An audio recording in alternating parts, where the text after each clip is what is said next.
à tous et bienvenue sur le plateau d'Anonymal TV. Je suis en présence de Diana Salazar, secrétaire générale de l'APAP, l'association des Amis du Planétarium d'Aix-en-Provence, et avec Karl Entier, astronome amateur depuis plus de 20 ans et surtout président de la commission Météorites, Météores et Impactisme au sein de la Société astronomique de France.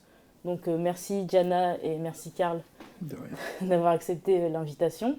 Donc vous êtes ici tous les deux pour présenter le cycle des conférences qui aura lieu au Planétarium. Mais avant de faire ça, donc j'aimerais un peu m'attarder sur votre métier, Karl, donc astronome, et donc sur le lieu aussi que représente le Planétarium avec vous, Diana. Et on va aussi parler de l'accessibilité, de la démocratisation de la science. Donc ma première question, elle est pour vous, Karl. Donc vous êtes géophysicien de formation. Et maintenant, vous avez une activité d'astronome. Oui. Donc, comment est-ce qu'on passe de la géophysique à l'astronomie et surtout pourquoi ? C'est une bonne question. Non, la question est bonne parce que en fait, j'ai fait géophysique pour faire de l'astronomie. En fait, c'est un truc assez rigolo. C'est qu'on imagine l'astronomie comme quelque chose, comme l'étude de l'espace. Et moi, je voulais travailler en astronomie et en étude du système solaire. Donc, étude des planètes du système solaire. Et en fait, la Terre, c'est une planète du système solaire. Donc en fait, toutes les études qu'on va faire sur la Terre, on va faire les mêmes études, on utilise les mêmes moyens pour analyser Mars, pour analyser Vénus, pour analyser Mercure. Donc en fait, c'est pour ça que j'ai fait géophysique à la base, c'était pour faire de l'astrophysique dans le système solaire. Donc en fait, la passerelle, elle est super étroite. La géophysique, c'est une petite partie de l'astrophysique du système solaire. Donc c'est comme ça que je suis passé de l'un à l'autre. En fait, je voulais faire la géophysique pour faire de l'astrophysique. Ça ne s'est pas passé exactement comme ça, mais j'ai fait de la géophysique. Et maintenant, je fais un petit peu d'astronomie en amateur, pas en professionnel, enfin en professionnel, mais en médiation. Mais voilà, la passerelle est super étroite parce que les deux sont très complémentaires, complètement complémentaires. Ah, d'accord. Et dans votre métier d'astronome, à quel point c'est lié à un lieu comme un planétarium, par exemple ? Est-ce que c'est un lieu que vous fréquentez en tant qu'astronome ? Est-ce que c'est en lien direct ? En tant que chercheur, non. Parce qu'en fait, c'est l'astronomie d'observation. En fait, il faut imaginer que là, aujourd'hui, un astrophysicien, il va aller étudier un sujet super précis, avec des thématiques très précises. Alors que le planétarium, c'est plutôt un objet qui est utilisé pour faire ce qu'on appelle la médiation scientifique, donc en fait pour apprendre au grand public, soit le ciel en général, donc ça va être les constellations, ça va être le système solaire, ça va être des phénomènes qu'on observe dans le ciel, ou vraiment illustrer des thématiques particulières en utilisant un outil qui permet d'avoir une impression d'être sous un ciel étoilé à 360 degrés. En fait, l'astrophysicien ne va pas l'utiliser, c'est vraiment un outil de diffusion auprès du grand public, le planétarium. Sauf si, bien sûr, Sauf s'il a des enfants ou qu'il veut montrer le ciel à des gens et qu'il ne fait pas beau, mais à part ça, c'est vrai que ce n'est pas un outil. Un astrophysicien ne va pas aller toutes les semaines ou toutes les 2 semaines au planétarium pour ses travaux. Par contre, il peut être amené à intervenir dans un planétarium, par exemple pour expliquer des thématiques ou des choses. Voilà. Donc, en parlant du planétarium, Diana, est-ce que vous pouvez un peu m'expliquer l'histoire du planétarium d'Aix-en-Provence ? Donc, quand est-ce qu'il a été créé et surtout pourquoi ? Il a été créé il y a plus de 30 ans. En fait, à la base, le planétarium, il y a 20 ans, il était à côté, dans le parc Saint-Mitre. Donc, c'est un terrain mitoyen, là, sur l'avenue Jean Monnet. Donc, on est très, très bien installé dans le quartier Jazz de Buffon. Et c'est pour ça aussi que c'était avec grand plaisir que je voulais venir vous le présenter, puisqu'il y a beaucoup de gens à qui je demande, des Aixois que je rencontre dans la rue, est-ce que vous connaissez le planétarium d'Aix ? Et non, en fait, il y a une grande majorité encore de personnes qui ne savent pas que ça existe. Mais en fait, c'est peut-être un petit peu aussi notre faute. On ne s'était pas trop rapprochés, on n'avait pas fait ce travail de communication qu'on est en train de faire maintenant. Et donc, il a une grande histoire. Le planétarium a été parti pour être quelque chose qui s'est fait entre copains, une petite association pour faire de l'astronomie ensemble. Ça a grandi, il faisait des observations avec du public aussi, il invitait du monde, du quartier. Et ça fait que petit à petit, ils ont réussi à avoir un local que la mairie a donné. C'est-à-dire, on a le droit d'utiliser ces locaux. Et maintenant, on se retrouve avec les bâtiments pour recevoir du public. Dedans, il y a un dôme. Donc, ce dôme a été construit spécialement pour ces bâtiments. C'est-à-dire qu'on a maintenant presque 50 places pour recevoir le public. Et du coup, maintenant, on ne fait pas que montrer le ciel aux gens. On fait des ateliers, on a des activités, notamment ces cycles de conférences dont on va parler tout à l'heure. On fait aussi en sorte d'avoir des partenariats avec d'autres associations. Et donc, à part les conférenciers comme M. Antier, qui peut venir aussi parler d'astrophysique au planétarium, parfois, on essaie d'inviter, par exemple, les astronomes amateurs de Bovenargues, une autre association de Coin. Donc, lui, il peut venir et on peut faire des observations à ciel ouvert. Et on présente aussi le même ciel, mais sous le dôme. Donc, l'histoire du planétarium, elle est très, très, très longue. Il a changé de main plusieurs fois. Et pour l'instant, nous, on est dirigé par M. Kremer. Et bientôt, en fait, on va voir les changements aussi de président. Mais maintenant, ça va rester comme ça un petit moment. Et vous pouvez venir. On vous invite. Et justement, le changement de présidence, qu'est-ce que ça va changer pour le planétarium? Oui, tout à fait. Ces changements aussi s'opèrent, puisque nous, on essaie de dynamiser les lieux. Si on est aujourd'hui avec Karl Antier sur ce plateau, c'est parce que ça fait partie de ces changements. Nous, on voudrait se rapprocher beaucoup plus du public. On voudrait avoir des activités qui vont inclure tout type de personnes. Parce que c'est vrai que l'astrophysique et l'astronomie, peut-être, ça ne parle pas beaucoup à tout le monde comme ça, mais c'est parce qu'on n'a pas le lien entre ce que font les astrophysiciens, les astronomes en général, et notre vie de tous les jours. Et donc, ces changements d'administration va aussi amener beaucoup de nouvelles activités, des changements de vision, d'amener les gens à penser pourquoi pourquoi l'astronomie, ça doit m'intéresser. Qu'est-ce que je peux faire, qu'est-ce que ça me fait dans la vie. Donc justement, le planétarium, il a changé donc, plusieurs fois de lieu, vous l'avez expliqué. Donc le fait qu'il y ait vraiment un endroit dédié à Aix-en-Provence, est-ce que ça prouve qu'il y a une accessibilité, en tout cas grandissante, de la science et de l'astronomie au grand public? Et ça, c'est une question pour vous tous les deux. Vas-y, je t'en prie. Dans mon expérience, en fait, nous, on a beaucoup de scolaires. Donc, on voit beaucoup de classes. Donc, déjà, on est très, très ouvert au public enfant. Alors, petit à petit, puisque les enfants viennent avec ses parents aussi, pendant qu'on a des séances pour le grand public. Et du coup, ils se retrouvent parfois, ils viennent à l'accueil, ils nous disent « Ah, tenez, je suis venue il y a 30 ans en fait, avec ma prof. C'est très bien, je ne savais pas que vous faisiez ça. » Et du coup, est-ce que je peux venir avec mes amis? Est-ce qu'on peut faire des soirées? Donc, on a maintenant des anniversaires, on peut faire des soirées privées pour les sociétés qui les demandent, pour d'autres associations aussi. Et aussi, on est accessible à, par exemple, un fauteuil roulant. Okay. Toutes les personnes, franchement, c'est ouvert à tout le monde de tous les horizons. Et pour on va dire pour l'association des planétariums en langue française, il y a eu un changement qui s'est opéré ces dernières années, qui disait que le planétarium, maintenant, c'est un lieu de culture scientifique. On s'intéresse vraiment à l'astronomie, on se consacre à l'astronomie. Et donc le planétarium d'Aix-en-Provence, il suit un peu cette directive, puisque voilà, vous y faites des conférences, et vous avez aussi des séances d'initiation à l'astronomie. Et donc ma question elle est pour vous, Karl. Donc en tant qu'astronome, qu'est-ce que vous pensez de cette nouvelle directive ? Du fait que les planétariums se concentrent vraiment sur... Voilà, c'est ça.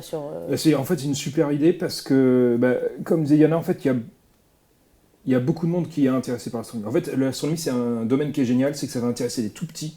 Mais quand je dis tout petits, c'est à 2-3 ans déjà. Quand on leur parle d'étoiles, qu'on leur montre des étoiles, ils voient qu'il y a un truc intéressant dedans. Jusqu'aux personnes âgées. En fait, il n'y a pas d'âge pour l'astronomie.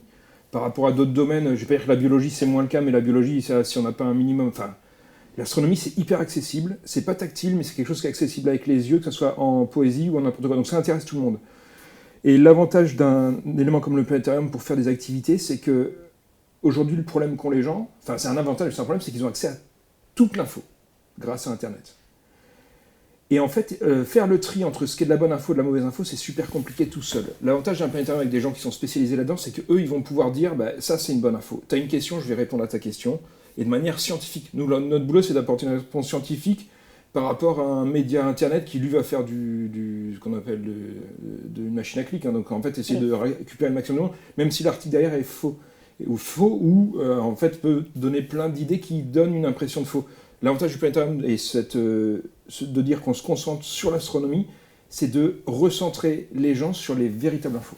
Et de faire cette passerelle entre les chercheurs, qui eux sont sur des thématiques, on l'a dit tout à l'heure, très très spécifiques, et le grand public qui lui n'a pas besoin de cette thématique très spécifique. Lui, de toute façon, déjà la compréhension globale de l'ensemble, c'est quelque chose qui peut durer des années. Donc en fait, rien que ça peut occuper du grand public pendant des années. Et le problème justement aujourd'hui, c'est qu'ils ont accès à des micro-infos, et alors qu'en fait, il n'y a pas la base derrière. Et l'avantage du planétarium et de toutes les associations aujourd'hui de médiation scientifique en France et dans le monde, hein, c'est que nous, on peut donner ces bases pour justement, si un jour ils veulent aller plus loin, et plus précisément dans la science, et d'avoir les billes pour le faire, et les bases pour le faire. Donc c'est très bien ce que va faire la PLF. Et en parlant d'accessibilité, vous êtes aussi membre de, je crois, Vigiciel, donc c'est un programme scientifique participatif. Donc est-ce que vous pouvez un peu m'expliquer en quoi ça consiste ? Oui, le Vigiciel, ça fait partie d'un groupe d'associations qui est plus vaste que ça. Enfin, c'est pas d'association, ça s'appelle Viginature. Donc Viginature, il y a des gens qui le font, par exemple en observant des insectes dans le jardin. Il y a aussi Vigitaire qui a existé pour essayer de voir, quand on a des strates de roches, essayer de déterminer lesquelles appartiennent à quelle période, par exemple. Vigiciel, c'est vraiment lié au ciel, mais plus spécifiquement aux météores, aux météorites, et puis à l'impactisme. En fait, il y a 3 domaines dans Vigiciel, et c'est la science participative, c'est-à-dire qu'on va encourager les gens, déjà on va faire de la médiation, c'est-à-dire qu'on va expliquer aux gens, vous avez vu une étoile filante, ou vous allez pouvoir voir des étoiles filantes, pourquoi, comment est-ce que vous faites pour les observer. Si vous observez quelque chose, vous pouvez nous en parler, on vous explique ce que vous avez vu ou ce que vous allez voir. Et puis en même temps, on leur demande des informations. C'est-à-dire qu'en plus, on a un exemple ultra récent, parce que c'était il y a 2 jours, on a eu un énorme bolide qui est passé au-dessus de l'Allemagne. En fait, on a découvert un astéroïde. Le 20 février au soir, il était 21h, on a découvert un astéroïde qui est rentré dans l'air 3 heures plus tard, dans l'atmosphère au-dessus de l'Allemagne. Et bien nous, en fait, on a besoin des témoignages. On a eu la même chose qui est arrivée il y a 1 an au-dessus de la Normandie. Alors, il faut imaginer, en France, on a Vigiciel, c'est la science participative, on a Fripon, ça c'est un programme professionnel avec des caméras. On a 100 caméras en France qui enregistrent en permanence le ciel et toutes les étoiles filantes brillantes qui passent. Et donc, il y a 1 an, donc c'était en février dernier, le 13 février, on découvre aussi un astéroïde. Donc, on découvre un astéroïde et on voit qu'il va rentrer dans l'atmosphère terrestre à peu près 7 heures après, au-dessus de la France. Donc là, on est tout content, on lance des alertes et tout, pour dire aux gens, observez, ça peut toujours servir, prenez des photos, observez et envoyez-nous vos données. Nous, c'est justement là, dans le problème de science participative, qu'on a besoin des gens, c'est pour qu'ils nous envoient leurs données. Dans le cas où il y a un dysfonctionnement de caméra, ou si c'est en plein jour, ou même pour compléter les caméras. Des fois, il n'y en a qu'une qui, en fonction de la météo, on n'en a qu'une qui enregistre, et il nous en faut 2 ou 3 pour pouvoir créer une trajectoire. Donc si on n'en a qu'une qui enregistre, on a besoin des gens autour, leurs témoignages, pour avoir les trajectoires. Et justement, sur le cas de la Normandie, on ne sait pas pourquoi, parce que c'est un programme qui a commencé récemment, il y a quelques années, et il y a encore des bugs, des fois on ne sait pas, il n'a pas enregistré le bolide. Donc on savait qu'il allait arriver, il est arrivé 7 heures après. Moi j'ai essayé de récupérer les données à une demi-heure, 1 heure après, et je vois rien qui arrive. Et en fait il n'a pas déclenché, ça n'a pas déclenché, donc on l'a pas enregistré. Donc là tous les témoignages des gens ont été hyper importants. Leurs témoignages, leurs photos, leurs vidéos, même si c'est pris avec un smartphone, c'est ce qui nous a permis de retrouver les météorites 2 jours plus tard. Okay. Si on n'avait pas eu cette science participative, déjà, on n'a pas la médiation, c'est-à-dire que les gens ne se sentent pas forcément impliqués dans un projet, donc ils ne vont pas forcément aller regarder les étoiles filantes, regarder le ciel. Là, on leur dit, votre témoignage est intéressant, donc ça va les pousser à aller vers la science, et en même temps, nous, en tant que pros, ça nous sert, ça peut nous servir, ça peut nous sauver. En cas de défaillance, ou même en cas de météo qui n'est pas favorable, le témoignage visuel peut être hyper important. Et c'est pour ça qu'on encourage les gens à observer les étoiles filantes, s'ils envoient des grosses, à nous envoyer les témoignages, et après, si jamais on sait que potentiellement il y a une météorite qui est tombée au sol, ça a été encore le cas il y a 2 semaines, on organise des campagnes de recherche, et là, pareil, on a besoin des gens. Donc on va aller dans un village, on va aller dans des villes, on va aller voir les maires pour les priver pour savoir à qui appartiennent les champs, à qui appartiennent les parcelles. Et après, s'il y a des volontaires qui veulent nous rejoindre, ils sont les bienvenus pour faire les recherches. Donc là, vous parliez de médiation oui. En sciences. Et donc, je sais que le planétarium d'Aix-en-Provence, il travaille avec un médiateur scientifique. Donc, c'est quoi son rôle auprès du public, Jana? Oui, c'est important aussi, maintenant que tu parlais, en fait, je me rends compte qu'on n'a pas expliqué cette partie-là, et c'est important parce que là, le rôle des médiateurs scientifiques, c'est précisément avoir, c'est comme un traducteur, okay. En fait, tout ce qui est le jargon scientifique, que nous, on a peut-être du mal à reconnaître, il y a tous ces mots-là qui nous paraissent très compliqués. Mais le médiateur scientifique, il est un pont entre les chercheurs et le public en général. Donc, sa raison d'être principale, c'est de communiquer tout ça, tout ce que la science en fait avance, tous ces fake news et tout ça, c'est son devoir aussi de nous faire parvenir les informations de la bonne façon pour que nous, on puisse les acquérir sans se dire « Ah, mais c'est trop, mais je ne comprends pas cette trajectoire, pourquoi c'est brillant, comment vous mesurez la magnitude d'une étoile, est-ce que ça brille plus ou moins, est-ce que c'est plus fort ?» Donc, dans le planétarium, ce qu'on fait, c'est qu'on va projeter le ciel et c'est un dôme. Donc, l'écran de notre simulateur de ciel, c'est un dôme. Une image à 360 degrés, tout autour de nous va nous montrer le ciel. Et l'avantage qu'on a, c'est que ce ciel, ça peut être celle du soir ou celle d'il y a 1000 ans, il y a 2500 ans. On peut choisir d'aller en arrière dans le temps. On peut choisir aussi de voir un ciel du futur. Par exemple, nous, on voit les constellations d'une certaine façon maintenant. Comme on avait dit tout à l'heure, depuis notre perspective sur Terre, on observe les constellations que nos ancêtres, il y a plus de 2000 ans, ne regardaient pas de la même façon, surtout si c'est dans des différents pays, dans des différents continents, par exemple. C'est quelque chose qu'on n'a pas toujours présent. Et dans combien d'années il faut pour qu'une constellation, vraiment, on voit la différence entre... Ça dépend, quelques milliers d'années, ça peut suffire. Voilà. C'est important de savoir ça. Les distances astronomiques et les temps en astronomie sont tellement différents à ce qu'on est habitué de voir, nous, dans notre quotidien. Donc c'est pour ça aussi que c'est important. On ne s'imagine même pas, en fait.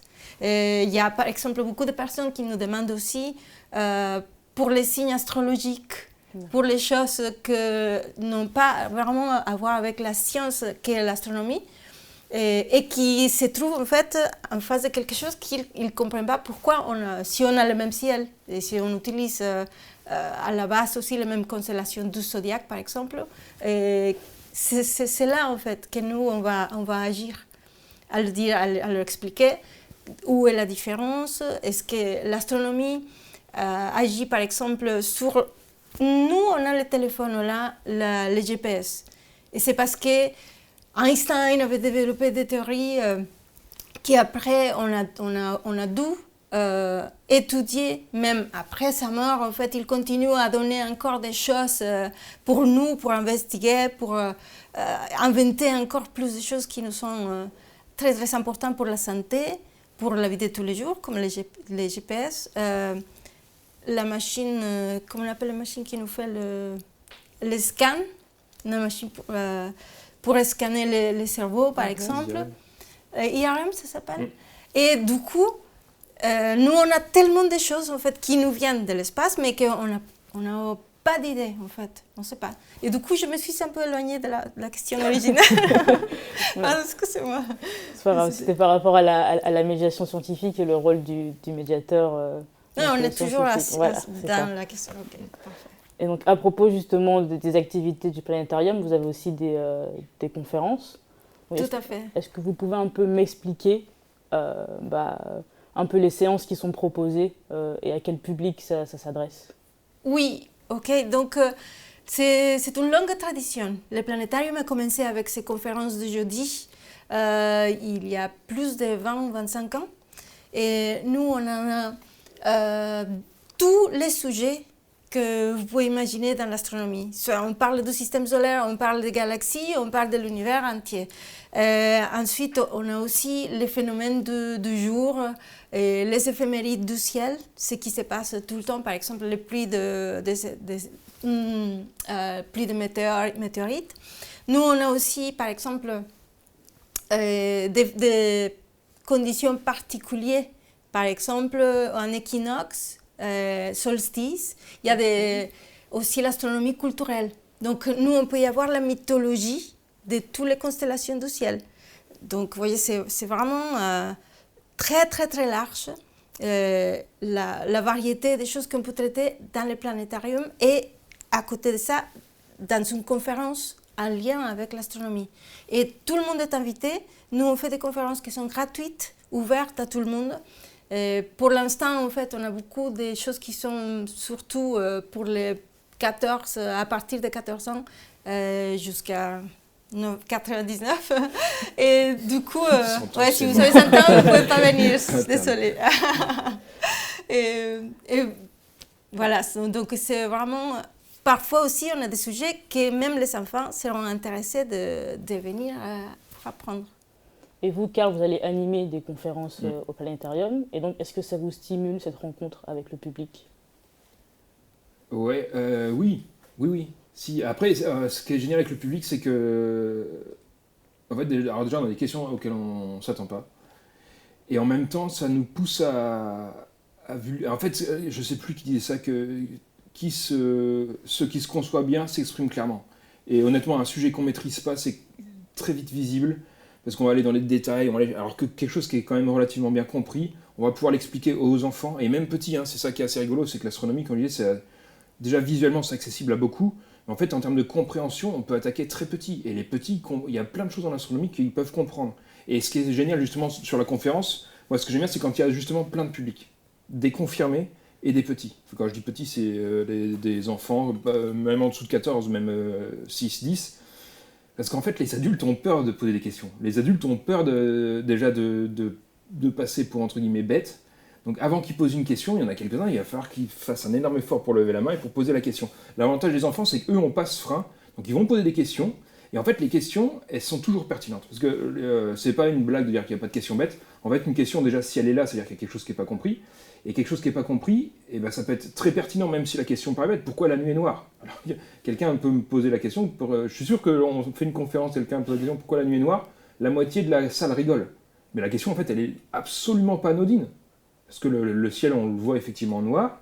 Il pourrait être d'une autre couleur, il pourrait être complètement lumineux. Et en fait, l'explication est très. En fait, l'explication de pourquoi le ciel est noir, par exemple, c'est probablement parce que l'univers est fini.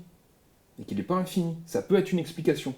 Donc en fait, la question, elle paraît anodine. Un enfant va la poser, un adulte aura plus de mal à la poser, mais ça permet d'ouvrir. Donc en fait, nous, ça nous met en situation d'inconfort, parce que des fois, les questions, on se dit, mais qu'est-ce qu'il veut dire par sa question? Ou comment je vais pouvoir y répondre en restant accessible? Et en même temps, ça nous aide justement à revulgariser ce qu'on a des fois pas tendance à vulgariser. Et d'aller des fois plus loin sur des thématiques qu'on n'aurait jamais été. Donc quelles sont les thématiques que vous allez aborder au planétarium? Moi, perso? Ouais, personnellement. On a fait les pluies d'étoiles filantes en décembre. Là, comme les étoiles filantes, c'est vraiment génial. Observer les en fait, c'est un domaine d'astronomie qui est super accessible. C'est visible à l'œil nu. Même ceux qui veulent faire de la recherche, c'est accessible à l'œil nu. Et c'est quelque chose qui est ultra parlant pour les gens. Donc on refait une session, pas étoiles filantes, mais sur tout ce qui est impact. Donc ça tombe super bien parce qu'il y a eu les dinosaures il y a 66 millions d'années, donc ça remonte quand même un petit peu. Tunguska 1908, ça remonte un peu. Mais par contre, il y a maintenant 11 ans, il y a eu Tcheliabinsk, qui est encore dans les esprits parce que les gens s'en rappellent. Au-dessus de la Russie, on a eu un petit astéroïde de 15 mètres de diamètre qui a quand même fait quelques milliers de blessés. Et puis l'année dernière, en fait, pour les 10 ans de Tcheliabinsk, la nature fait bien les choses. On a eu justement, ce dont on parlait tout à l'heure, le bolide, le petit astéroïde qui est rentré au-dessus de la Normandie. On a retrouvé les météorites derrière. Et là, en plus, on a encore eu un événement il y a 2 jours avec le même phénomène encore un an quasiment après. Donc comme ça fait quand même plusieurs événements qui arrivent en février, on va faire une conférence anniversaire sur justement de comment est-ce qu'on découvre les petits corps et puis qu'est-ce que ça peut donner quand on observe un bolide ou qu'on l'enregistre et qu'on retrouve les météorites derrière, qu'est-ce que ça nous donne comme info. Et après, en termes d'autres conférences, on devait peut-être en faire une sur les fake news. Donc ça, c'est bien. Parce que justement, sur l'astrologie c'est un domaine de base, ça c'est hyper intéressant. Parce qu'à la base, astronomie et astrologie étaient ensemble, c'était le même domaine. À l'époque, les rois aimaient bien savoir ce qui allait se passer. Et je pense qu'on avait imaginé leur donner du confort en leur disant que les astres leur donnaient leur avenir. Sauf qu'on s'est rendu compte on le savait, je pense qu'on le savait dès le début. Les astrologues d'il y a 600 ans ou 500 ans étaient aussi malins que nous aujourd'hui, donc ils savaient que c'était pipeau. Et donc aujourd'hui, les deux branches sont clairement séparées, et heureusement. Mais par contre, c'est vrai que les deux sont toujours liés parce qu'on utilise les constellations du zodiaque. Donc les signes du zodiaque sont des réelles constellations qu'on va observer dans le ciel. Et il y a une source commune. Donc c'est bien d'expliquer aux gens d'où vient cette source commune.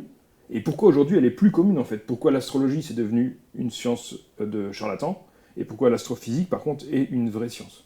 Donc ça c'est super intéressant parce que un, ça intéresse les gens, deux, il y en a que ça traumatise parce qu'ils se rendent compte que l'astrologie, lire son horoscope c'est bien, se rendre compte que c'est faux, c'est plus compliqué à accepter. Mais voilà, mais c'est le seul moment où un public peut être confronté à ça et nous on peut être confronté à ça. Parce que nous entre scientifiques, on va très peu parler astrologie ou alors pour rigoler. Enfin, j'ai jamais demandé les prévisions pour Diana, je ne les ai pas demandé non plus. Mais c'est pas ce genre de discussion. Par contre, au quotidien, on peut les avoir, ces discussions-là. Et de se confronter à des gens qui y croient, et honnêtement qui y croient sincèrement. Moi, je connais des gens qui n'ont pas dormi pendant quasiment une semaine, après qu'ils se sont rendus compte que leur signe astrologique, donc celui sur lequel ils lisaient l'horoscope, c'était Scorpion, et que leur signe, parce que la base scientifique, c'est que leur vrai signe, entre guillemets, astrologique, bah, c'était une constellation qui n'est même pas dans le zodiaque. Donc ça peut être perturbant pour certains qui depuis 20 ans lisent leur horoscope et en fait ils lisaient un, pas le bon, et deux, des ramassis de bêtises. Et comment ça se passe du coup la confrontation à la réalité pour certains? Bien, on a une cellule psychologique sur le côté, les gens peuvent aller sur après. Non, ça se passe bien. Enfin ça se passe bien, oui. Là, j'exagère un peu. Ça se passe bien dans l'ensemble, dans 97% des cas. Pour un public qui est réceptif. Après, j'ai dit 3%, il y a une petite minorité et où là c'est compliqué. Et aujourd'hui, honnêtement, ça devient de plus en plus compliqué, mais c'est lié, comme on disait tout à l'heure, aux réseaux sociaux, à Internet, aux fake news, et au fait que les gens, justement, face au flux d'informations, les gens rentrent dans la croyance. Sans même s'en rendre compte, ils rentrent dans la croyance. Ils rentrent plus dans la raison, ils rentrent dans la croyance. Et le problème, c'est que de se retrouver en face d'un scientifique qui dit, en fait, ce que vous croyez est faux. Soit il est faux, soit il est erroné. C'est-à-dire qu'en fait, on corrige le tir. Vous pensiez que la Terre est plate. Non, attention, on va vous expliquer pourquoi elle ne peut pas être plate. Et comment vous, à titre individuel et au quotidien, vous pouvez vous rendre compte que la Terre n'est pas plate. Et le problème, c'est qu'à partir du moment où on rentre dans une confrontation à la croyance, c'est compliqué. Parce que la croyance, c'est pas quelque chose qu'on va vérifier, c'est quelque chose qu'on croit. Et d'avoir quelqu'un en face, ça peut être c'est la même chose avec la croyance religieuse. C'est pour ça qu'il y a autant de conflits autour de la religion, on est de la croyance. On ne peut pas le vérifier, on ne peut pas le justifier. Et le problème, c'est quand la croyance elle est liée à la science, être confronté à ce que la science dit et ce que quelqu'un croit en imaginant faire de la science, ça peut être ultra compliqué. Et ça se passe bien ou ça se passe pas bien. Honnêtement, ça dépend de la personne qui est en face et de la manière dont le médiateur va amener la chose. Parce que des fois, effectivement, on se rend compte qu'en fait, on est en train de choquer. Ça peut arriver que sur des questions anodines, terre plate, il y en a un qui est bloqué, parce que lui a réussi à se persuader que la Terre était plate, et en fait on est en train de lui mettre devant la tête que c'est faux, et qu'en fait on a des preuves comme quoi c'est faux. Et arriver à sortir, parce que c'est du domaine de la croyance, arriver à sortir sa croyance pour aller au-dessus, c'est super compliqué. Mais là, ça va être du boulot de long terme, et c'est pour ça que c'est super important de s'occuper des enfants. Parce que les enfants sont, entre guillemets, ils sont plus curieux, mais aujourd'hui avec le flux d'infos qu'ils ont, ils rentrent plus facilement aussi, je trouve, dans la croyance, qui vient des parents, qui vient du milieu social autour, et qui vient de la télé, qui vient d'Internet aussi. Donc arriver à leur faire comprendre et leur dire, attends, si tu as un doute, déjà commence à réfléchir toi. Commence à essayer de trouver toi des manières de te dire, tiens, la Terre elle est peut-être plus plate, peut-être que toi, dans ton quotidien, tu peux t'en rendre compte. En discutant avec, je sais pas, quelqu'un qui est de l'autre côté de la France, par téléphone, tu te rends compte que le soleil est pas couché chez toi alors qu'il est couché chez lui. Enfin, des choses comme ça qui peuvent te faire te questionner. Mais ça peut être long le travail, ça peut être très long et ça peut être infructueux, il faut en être conscient. Il y en a qui sont rentrés aujourd'hui trop profondément dans la croyance et pour les sortir ça va être compliqué. Et aujourd'hui justement Internet ça a ce biais négatif là et c'est pour ça que c'est super important pour moi d'avoir des sites comme le Planétarium, comme tous les sites de médiation, c'est que c'est quasiment un des seuls endroits dans le quotidien où on peut avoir des gens qui sont formés en face et qui savent ce qu'ils disent. Un bon médiateur, s'il ne sait pas, il va le dire parce qu'on ne peut pas tout savoir. Et justement, en fait, le problème aujourd'hui, c'est que les gens ont l'impression de tout savoir parce qu'ils ont accès à toute l'info. Mais en fait, tout savoir, c'est très compliqué. Et un médiateur, il saura trouver ses limites. Moi, on me pose une question sur les galaxies ou sur la cosmologie. Peut-être que j'aurai la réponse si c'est pas trop compliqué. Si c'est trop complexe, je dirais non. Donnez-moi un numéro de téléphone, une adresse. Je me renseigne, j'appelle les chercheurs et je vous réponds. Mais il faut se rendre compte qu'on a des limites aussi. On ne sait pas tout. On ne sait clairement pas tout. Et justement, le Planétarium, c'est un endroit où on se rend compte que il y a des choses qu'on sait, il y en a qu'on ne sait pas, mais qu'on ne sait même pas tout court. C'est-à-dire que même les meilleurs des astrophysiciens aujourd'hui ne savent pas. Et c'est aussi ça, il faut se rendre compte, c'est qu'on ne sait pas tout. La connaissance en astrophysique, elle évolue, même des choses qu'on pensait établies il y a 20 ans, on se rend compte aujourd'hui que tout est faux. Donc c'est même ce qu'on dit aujourd'hui, dans 20 ans, revenez, en fait, il faut revenir régulièrement pour avoir la mise à jour, quoi. Mais c'est en perpétuelle évolution. La formation du système solaire tel qu'on l'imaginait dans les années 90, en fait, aujourd'hui, on sait que c'est tout faux. Donc tout ce que les gens de ma génération ont appris dans la formation du système solaire, s'ils ne sont pas repassés dans un centre de médiation scientifique, un planétarium, ou été voir une conférence ou un séjour scolaire, en fait, c'est rare qu'on vous dise « Non mais attendez, ce que vous avez pris il y a 20 ans, c'est faux. Il faut que vous retourniez à l'école, là, juste 5 heures de cours. » Parce qu'en fait, la formation du système solaire, c'est pas comme on vous l'a expliqué. C'est un autre mécanisme qu'on a découvert il y a une dizaine d'années. Donc en tant que scientifique, ça vous confronte aussi à votre propre connaissance, oui, de travailler dans un planétarium. On voit ses limites, aussi bien en termes de communication avec les gens, ce qui est super important, Ouais. et en même temps, on voit aussi ses limites sur des questions où on se dit « Ah non, c'est vrai, il a raison, j'ai dit ça, je l'ai pris, parce que nous aussi, on rentre par la croyance, mais des fois, on n'a pas le temps de tout voir, donc c'est possible qu'on ait une information, on lit rapidement, et je vais dire, je sais pas, la galaxie machin est à 56 millions d'années-lumière, et quelqu'un qui dit « Mais vous êtes sûr qu'elle est exactement à 56 millions d'années-lumière ?» Donc déjà, non, c'est sûr qu'on ne sait pas, c'est pas sûr précis. Mais bon, après, pourquoi il m'a posé cette question-là? Est-ce qu'effectivement, il n'y a pas quelque chose qu'il faut que j'aille vérifier derrière? Ça, c'est possible. Et donc, moi, j'avais une dernière question pour vous, Diana. Est-ce que c'est dans l'optique d'avoir une science accessible vraiment à tous que vous avez fait le choix, en tout cas, de placer le planétarium dans un parc qui est assez fréquenté à Aix-en-Provence, de se dire c'est un lieu qui doit avoir du monde et du coup, l'endroit a été choisi par rapport à ça? Je crois que c'était une des choses les plus importantes, en fait, d'être là où le public était, de se rapprocher le plus possible de ceux qui sont plus éloignés, normalement, du ciel, de l'astronomie en général. Et tant que M. Antier était en train de parler, je me suis rendu compte qu'il y a une autre chose qui est très, très importante par rapport au cycle de conférences qu'on a. Parce que déjà, il a dit plusieurs fois, on a une chance inouïe d'avoir quelqu'un avec le niveau de connaissance qu'ont certains chercheurs pour pouvoir lui poser une question en direct. Et ça, on peut l'avoir tous les mois, parce que notre cycle de conférences, en fait, se fait pendant toute l'année, sauf pendant les vacances. Mais parfois aussi, il y en a d'autres événements qui vont prendre la place des conférences. Par exemple, la fête de la science.